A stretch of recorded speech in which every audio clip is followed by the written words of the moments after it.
Michael Lunin. Published January the 18th, 2018.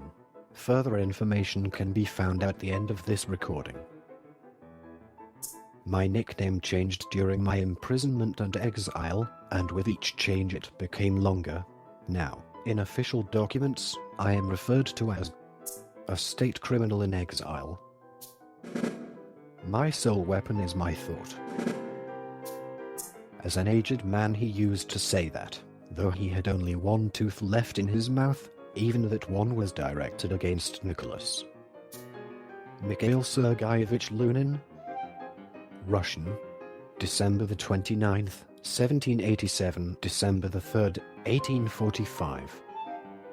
Also spelt Mikhail Lunin, was a Russian political philosopher, revolutionary, Mason, Decembrist, a lieutenant of the Grodno Life Guards Regiment and a participant of the Franco-Russian Patriotic War of 1812.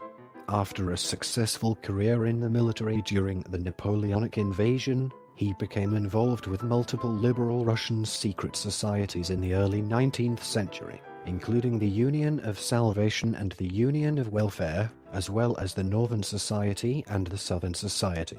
After the Decembrist revolt took place in 1825, he was arrested due to his affiliations with the men responsible, and was subsequently exiled to a labor camp in Siberia. Lunin spent time in Finnish jails, 3 different prisons in Siberia, and lived on a farm under the watchful eye of the government during his life as an exile.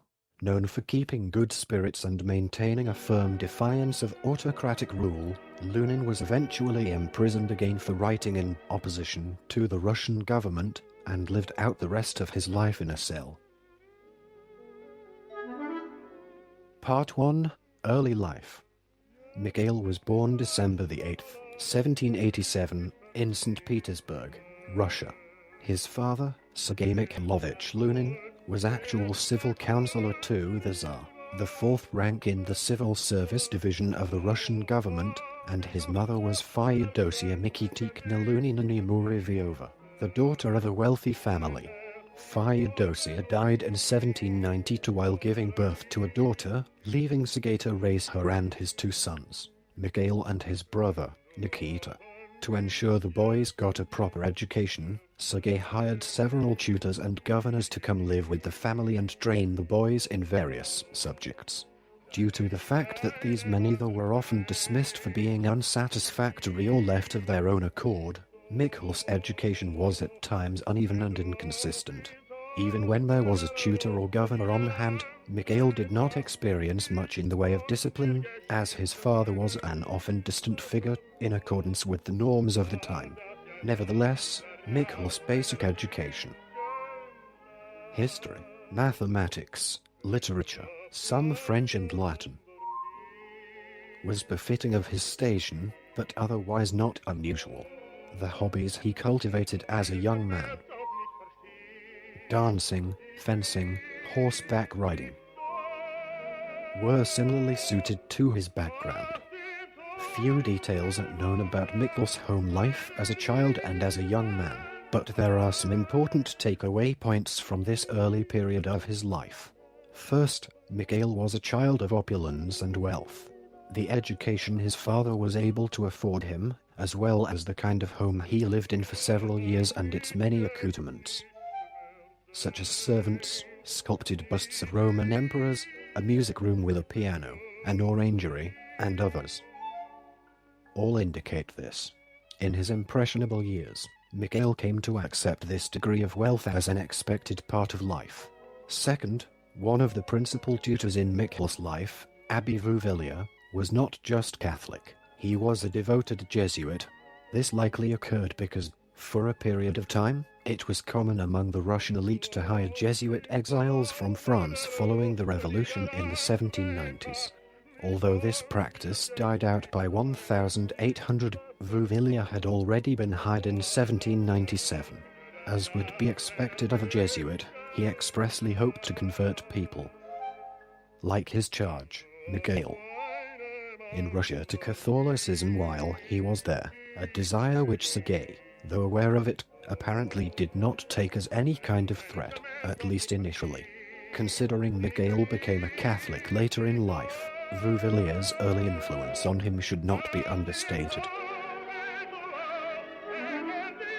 Part 2. Military career. Lunin first joined the military in September 1803 in order to defend Russia against Napoleon's invasion. Because he was such a proficient swordsman and rider, he quickly advanced through the ranks, becoming a cornet in the winter of 1806. Over the course of his time in the military, Lunin had a tendency to be eccentric and brash, but he was capable nonetheless, demonstrating his bravery and courage on multiple occasions. In one distinctive incident, his regiment was being held in reserve behind the front lines, but he decided to ride off by himself and fight simply because he did not want to stay idle while a battle was going on. By 1815, his reputation was such that the imperial family knew him personally and spoke highly of him, anticipating that he would rise even higher in the ranks. However, due to a combination of events and circumstances, trouble with personal debts and a desire to see more action among them, he wished to transfer to a regiment that was outside the capital. After Lunin challenged a man of greater influence than he to a duel, though the subsequent fallout compelled Lunin to retire from the military altogether. Part 3. Conversion to Catholicism. At the age of 26 in Vilna, Lunin met the French writer, editor and translator Hippolyte Auger, who had joined the Russian army.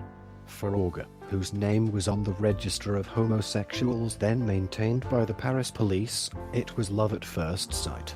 As he later wrote in his memoirs of Lunin, the soft look, playful mouth, quick animation, imperturbable manner offered, depending on the case, whatever you were looking for. Lunin wanted to distance himself from his father, and in 1816 he and Auger decided to head to South America to join Bolivar's Liberadores.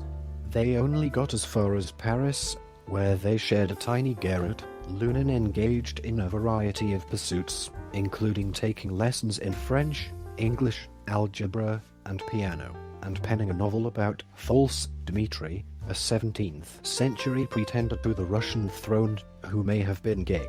Auger introduced him to St. Simonians, theatre acquaintances, and Jesuits. In 1817, Auger introduced Lunin to Father Fidel de Grivel, another Jesuit like Vuvilliers. It was after becoming acquainted with Grivel as well as an abbé named Therius, whom Lunin also met as part of the social circle he and Auger entered into while in France. And having many opportunities to speak with them at length, that Lunin became openly Catholic. This conversion sheds light on his views of both religion and politics. His opinion of Orthodox Christianity was that it had become too diminished by the impositions and arbitrariness of man, and that the divine was thus neglected. Protestantism subjugated faith to human reason, and he would not consider atheism, so he settled on Catholicism, abjuring orthodoxy, his religion by birth. This faith in the Catholic Church, as well as its hierarchy, inspired him in his political thinking such that he believed in the necessity of order and the rule of law. These beliefs proved instrumental in his later involvement in secret societies plotting to overthrow the Tsar. Part 4. Return to Russia. After hearing that his father had died, Lunin arrived back in Russia in April 1817 to take charge of his estate. Obliged to earn a living, Auger remained in Paris.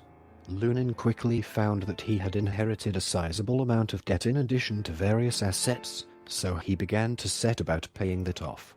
During this process, Lunin completed a draft of his last will and testament, which stated that after his death the serfs of his estate would be freed and granted a portion of land, which would be increased over time. The legality of this decision was questionable, but that did not matter to Lunin. Originally, he intended to leave the estate to his sister, but in a later draft of his will he changed the beneficiary to his younger cousin, Nikolai Alexandrovich. This was because if the estate went to Lunin's sister she would exercise only nominal control over it, while the real power would lie in the hands of her husband and Lunin's brother-in-law, A.F. Uvarov. This was a problem because Lunin feared that Uvarov would not respect Lunin's wishes and keep the serfs in bondage. Interestingly, another significant change in Lunin's second draft of his will was that the serfs would still be freed, but they would not be granted any land. The explanation for this is uncertain, but it seems to be the case that Lunin underwent some kind of change in attitude toward private property. However it happened, he had come to feel that individual ownership of land often meant that land was not used to its full potential, and certainly not to everyone's benefit. In his eyes, because the land was crucial to Russia's ability to produce agriculture and enforce any kind of stability via government, it was imperative that all land either be fully owned or partly owned by the government so that peasants would not be able to take advantage of each other depending on who had land and who did not. This attitude, extended to the noble classes in Russia, constituted a definite threat to the status quo of the Russian state, and was a kind of signal for his future activity in societies whose goal it was to fundamentally transform the Russian government. Part 5. The Masons. Another important influence in Lunin's early life was the Masons. At the time when he was a young man, they were more prominent in St. Petersburg than they had ever been, even to the point where royal family members were joining lodges. In general, lodges were distinct from other spheres of society because they allowed freedom of expression and often adhered to Enlightenment idealization of the power of human reason to enact continuous progress, a notable contrast to the spirit of autocracy that otherwise pervaded Russia. Lunin first joined a lodge in 1817, Lodge des Trois Vertus, which translates roughly to Lodge of Three Virtues. It is significant that the lodge he joined was more French or English in its style as opposed to, say, German, for lodges in the latter tradition were more likely to engage in mysticism, whereas the former tended to engage more with practical issues relating to the economy and, after 1815, politics on some occasions. Furthermore, the Lodge of Three Virtues just happened to be the most politically oriented in all of Russia. Its members' understanding of the Masonic creed, according to their own time and context, dictated that the equality of mankind was paramount and that this fact should be successfully disseminated throughout the world as much as possible. It stood to reason that if this were the case, then such autocratic governments as that of Russia ought to be changed. As a member of the Lodge of Three Virtues, Lunin was naturally sympathetic to these ideals, but he soon realized that there was little chance of any concrete action ever being taken to actually realize them. In addition, he began to feel torn between his membership in the Masons and his ties to the Catholic Church. Both organizations were distrustful of each other, with the Masons even accusing the Church of corruption. Ultimately, his loyalty to Catholicism prevailed and he left the Masons altogether. Lunin soon found other groups, though secret societies that shared his desire for action. Part 6. Involvement with secret societies. Lunin was partly responsible for the creation of the first Decembrist society, the Union of True and Faithful Sons of the Fatherland. However, his decision to depart for France in the fall of that year meant that he was absent from the group's deliberations for as long as he was out of the country, although he was still connected to it and others, like the Union of Salvation. This came back to haunt him after the actual Decembrist revolt took place and many people were arrested, in that he was later questioned about his knowledge of various groups' stated plans and goals. The group's stated goals of transitioning Russia into a constitutional monarchy, abolishing serfdom and reducing the influence of foreigners in the government probably would have been alone enough to alarm the government, but some members went even further. For example, FPFXOVSKOJ of the Union of Salvation suggested that the group should attempt to assassinate the Tsar, an idea that Lunin was accused of initially endorsing and then subsequently supporting. Lunin, for his part, insisted that he had known nothing of this proposal prior to arriving in Moscow. Conversely, he was also suspected of collaborating with the Union of Salvation. later the Union of Welfare, because of his presence in Moscow, not his absence. With regard to Lunin's support for assassinating the Tsar, though, the record of his attendance and participation in a particular meeting seemed to indicate this was not the case. During the discussion of a paper on the merits of monarch and republican governments, Lunin actually voiced his support for a limited monarchy and claimed that a Russian republic would be undesirable, thereby voicing tacit, if qualified, support for the Tsar. Nevertheless, it is still the case that Lunin maintained ties with various secret political groups for a number of years, albeit not always the same ones, even when, at times, he professed not to. This was particularly in evidence when he rejoined the army and was posted in Poland. At the time, there was a portion of Poland that desired greater autonomy in handling its own affairs, which was embodied in the Polish Secret Patriotic Society. Because it and another Russian group, the Southern Society, had some goals in common, namely the Tsar's ouster. They established a kind of liaison with Lunin, at one time a member of the latter group, acting as a kind of go-between. In summary, he remained connected to different societies, but his actual participation was often not what it once was. In the case of the Southern Society, this might have been because its members were too radical for Lunin's taste. There seem to have been multiple reasons for Lunin's decreased activity in the groups. One is that he grew tired of the society's inability to come to an agreement on what should be done and take decisive action. He may also have come to doubt the possibility of successful, meaningful change taking place without the active participation and outcry of Russia's millions. Whatever the case, even though some of Lunin's connections were perhaps not particularly strong as time went on, taken together they were sufficient evidence for the imperial court to find him guilty and sentence him to exile in Siberia. All this occurred, however, only after the actual Decemberist revolt took place. Part 7. Arrest and Trial. Lunin was not personally involved in the uprising at Senate Square in St. Petersburg. Furthermore, he was not immediately arrested even after his involvement with such groups as the Union of Salvation, the Union of Welfare and the Northern and Southern Society was verified. Apparently, Tsar Nicholas preferred to let Lunin incriminate himself, or let his captured associates testify against him and bring decisive evidence that would allow the Tsar to arrest him without pause. However, Grand Duke Konstantin Pavlovich, the brother of Tsar Nicholas and the man whom Lunin had been serving as an aide-de-camp, was equally determined that Lunin should not be arrested or implicated in any manner. He defended Lunin in multiple letters to the Tsar, but Nicholas continued to move forward by questioning those who had already been arrested about Lunin's involvement in the various societies. What he was really after was decisive evidence against Lunin that not even the Grand Duke would be able to rationalize or explain away.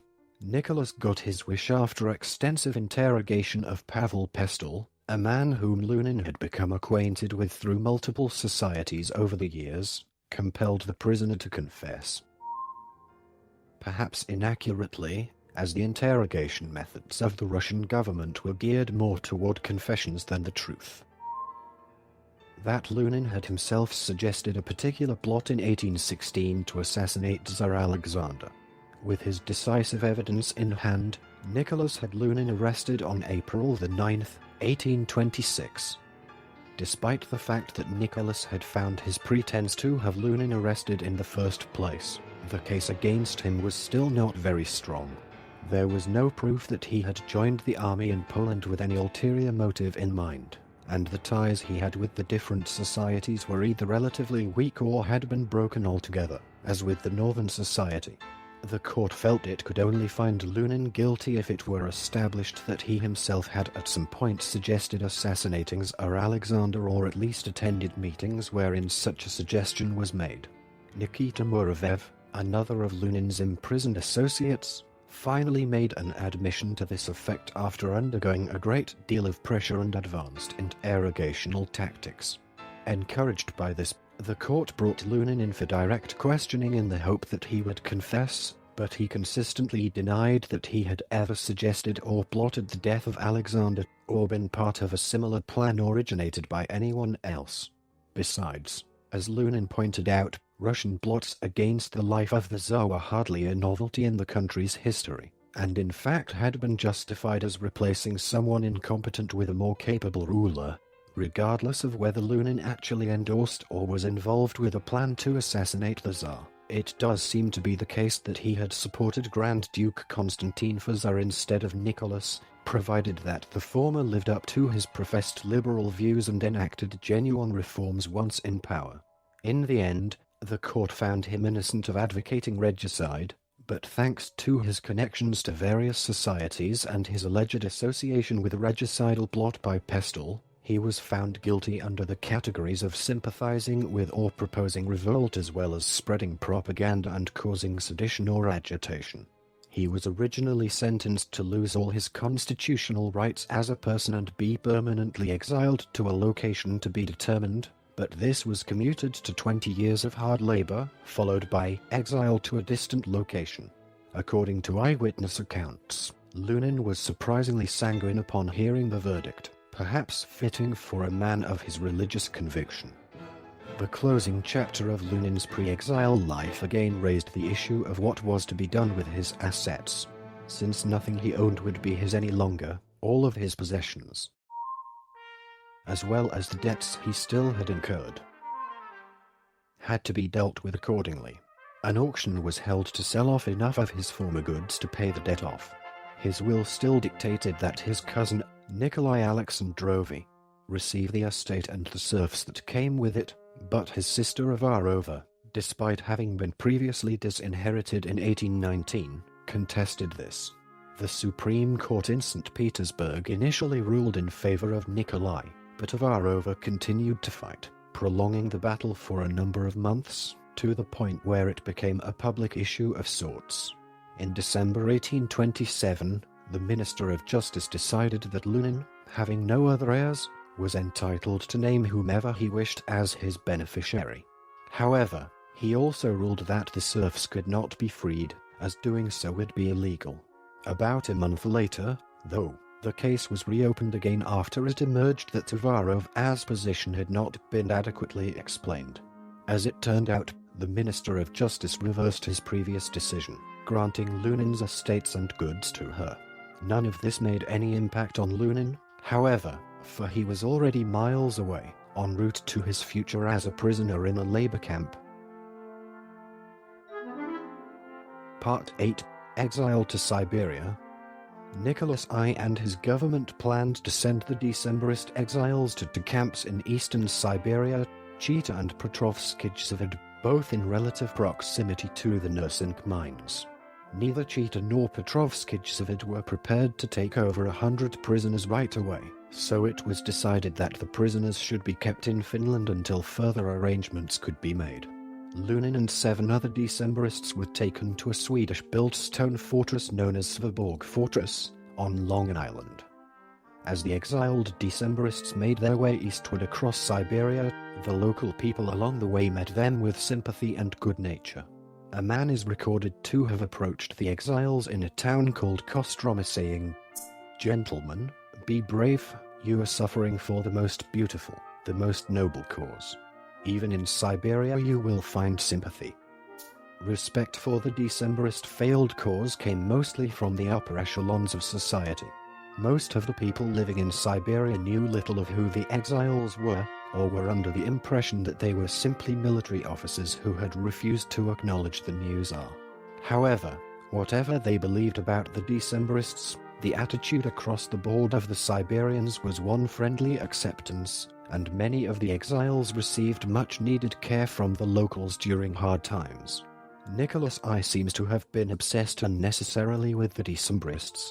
This can be seen in the way he often oversaw their treatment and punishment personally. For example, many have wondered at the way the Decembrists were kept together in groups, when isolating them from their comrades would have done far more to break their spirits and crush their belief in the ideals of their cause.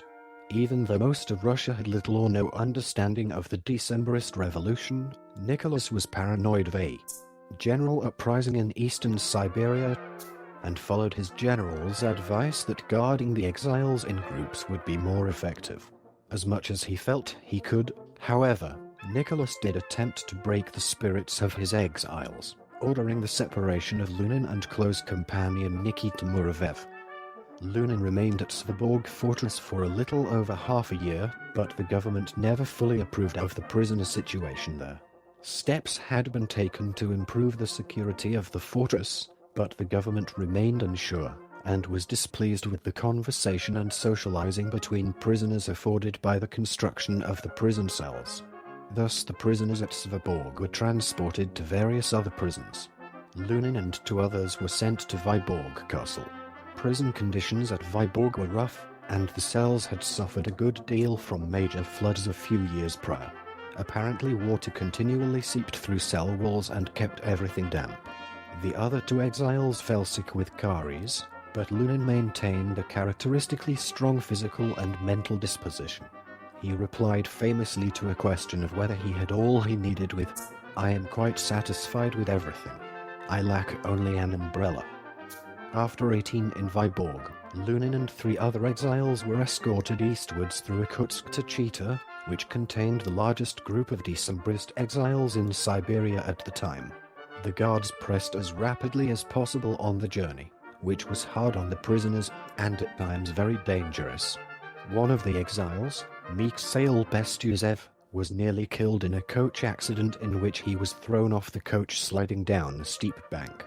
His chains were caught in the coach, and Bestuzev was dragged a good distance. Part 9. Chita. Lunin arrived in Chita at the end of June in 1828, 2 years after he had been sentenced there.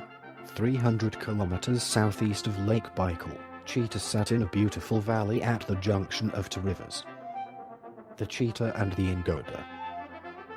Many of the Decembrists who spent time there spoke of the natural beauty of the area, writing of its varied plant species, the vibrant colors, stunning views, golden pastures and fragrant meadows, and calling it the Garden of Siberia.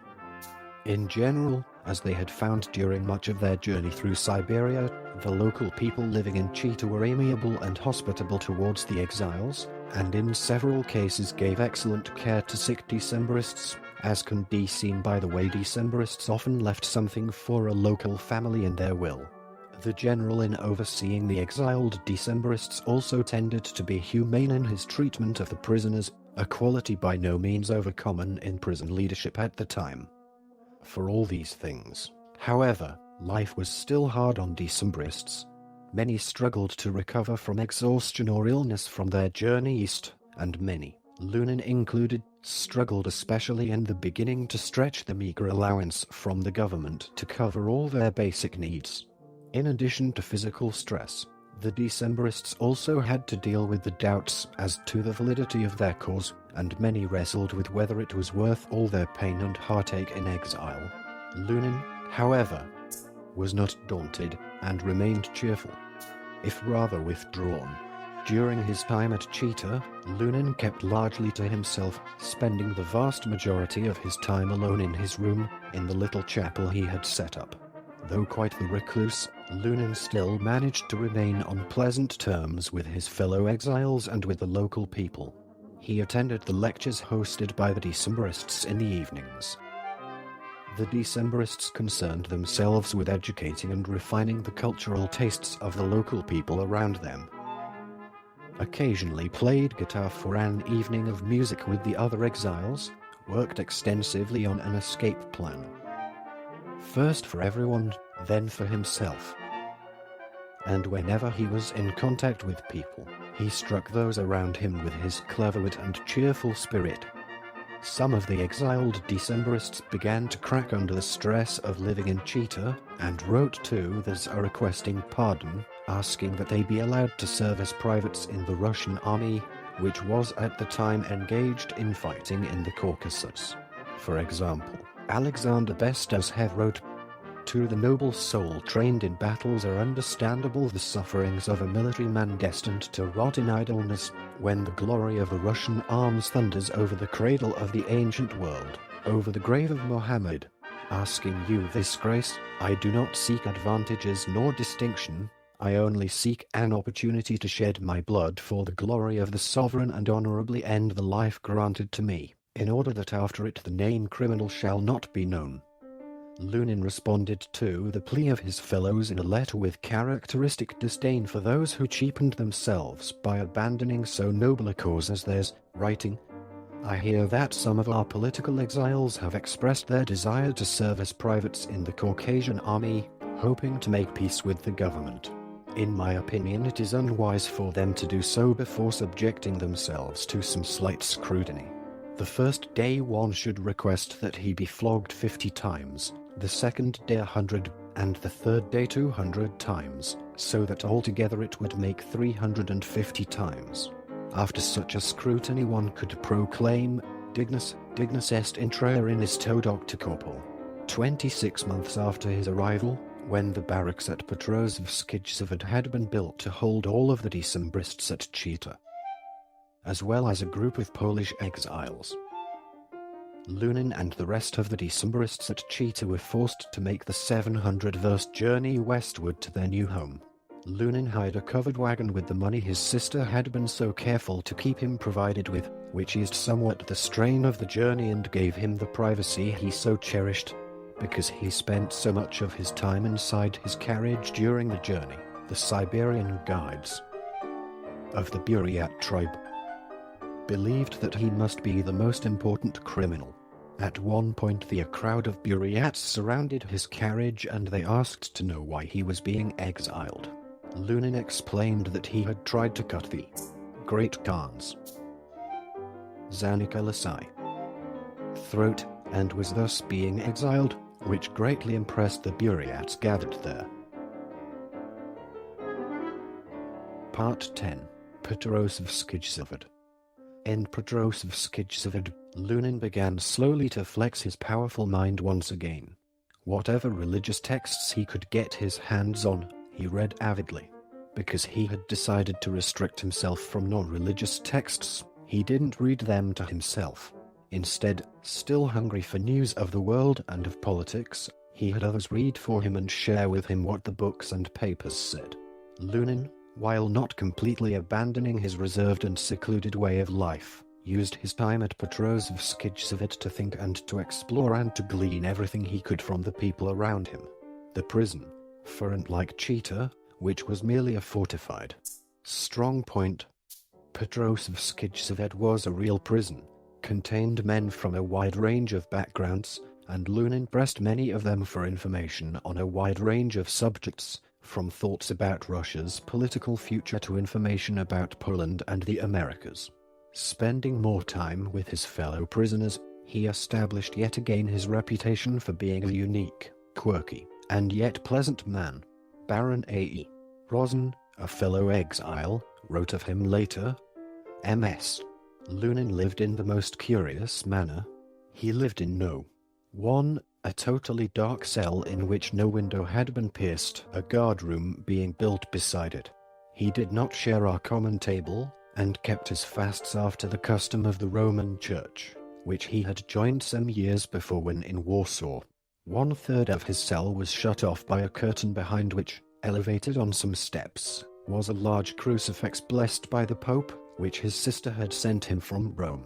All day long, loud Latin prayers would be audible in his cell. When he strolled among us he was invariably witty and agreeable.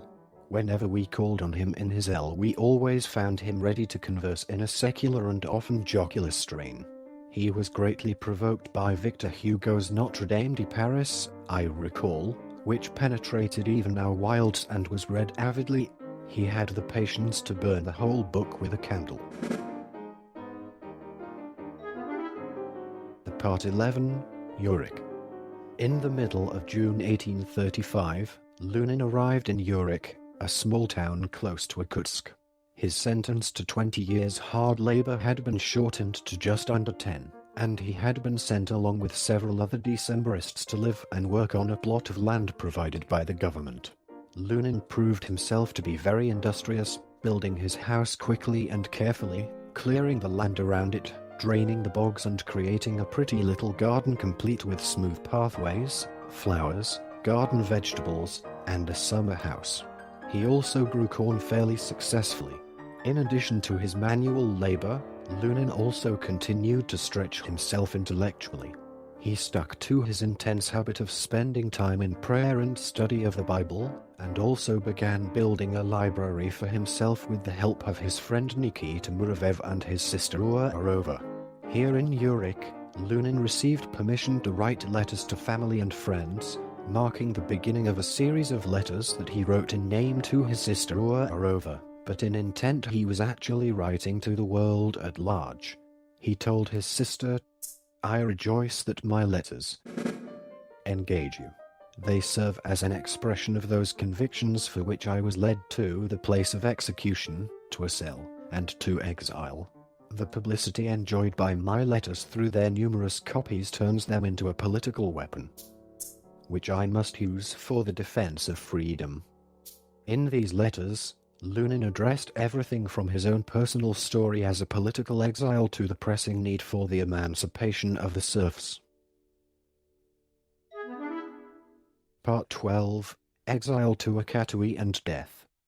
Lunin admitted frankly that his design in writing his contentious letters was in part to tease the white bear, so it was only a matter of time before the authorities became upset and put a stop to his letters. 25 In September 1838 Lunin had lost his letter-writing privileges for a year after repeated instances of material deemed inappropriate by the government. Once this year ban was lifted, Lunin continued to write not merely in the same manner as he had before, but this time in an even more blatantly taunting manner. His hope in effecting change for Russia even as an exile living in Siberia is echoed in his words. From the sighs of those living under thatched roofs storms are born which destroy palaces. In 1841 the authorities over Lunin discovered a manuscript of his A Glance at Russian Secret Societies from 1816 to 1826, which infuriated Tsar Nicholas I. Not surprisingly, for it contained such statements as the following describing the Decembrists. They are stripped of everything: their social status, their property, their health, their homeland, their liberty. But no one can rob them of popular sympathy towards them. The Russian mind may, for a while, be led astray, but Russian popular sentiment is not to be deceived. And the government retaliated by ordering copies of the article be collected immediately and sent back to St. Petersburg. Lunin was arrested at home in Urich and his house was thoroughly searched. Lunin dodged questions in his interrogations to protect his friends by claiming he could only answer adequately in French, which the officers in charge of the arrest did not understand. Lunin was sentenced to isolated imprisonment at the Akatui mine, an area where it was said that even birds could not live because of the contamination in the air from the mines. Needless to say, the conditions in the prison were severe. Lunin was kept in a cell with water oozing from the walls and high temperatures. Outbreaks of disease were common in such a climate, and the food was for the most part just bread and water. Lunin's words sum up his Akatui experience. The architect who built the prison of Akatui must have inherited Dante's imagination. For all hardship he endured, Lunin managed to maintain a relatively happy disposition. He maintained his habits of prayer and was visited by a Catholic priest from time to time. Once again, he demonstrated a natural way with people. The other prisoners accepted him well, and though their contact with each other was minimal, Lunin attempted to intervene for fellow prisoners on several occasions, either for more humane treatment or for better medical care. His sister Varvara pleaded in every way she could that Lunin be released or transferred to a more healthy environment, but to no avail. Lunin died after 4 years of imprisonment at Akatui, and the exact circumstances of his death remained unclear. Some believe he died at the hands of an angry prison guard, some from charcoal poisoning, and others that he died in his sleep from a stroke. Special characters in this article were substituted with audio cues. They were denoted as follows: and, beginning and ending single or double quotations, and, left and right parentheses, an M dash, 3 consecutive periods. This recording is a derivative work from Wikipedia. For more information, to commission recordings like this, and to support the developer, please visit www.patreon.com/frogcast.